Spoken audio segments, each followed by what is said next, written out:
everyone.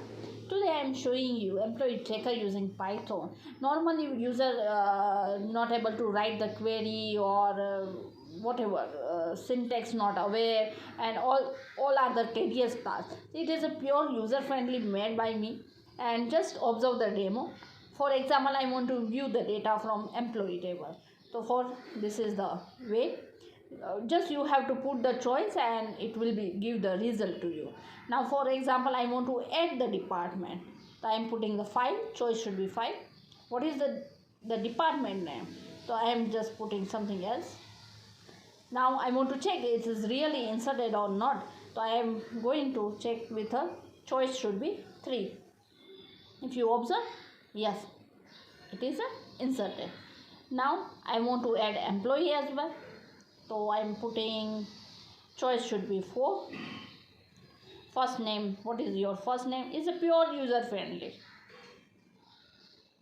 And it's asking every record data. Role ID is 4.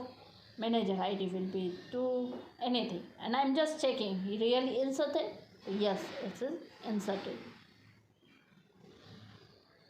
Now what will be? I want to not want employee data which I have inserted. I am putting 8. Choice should be 8. What is the way? 8JK.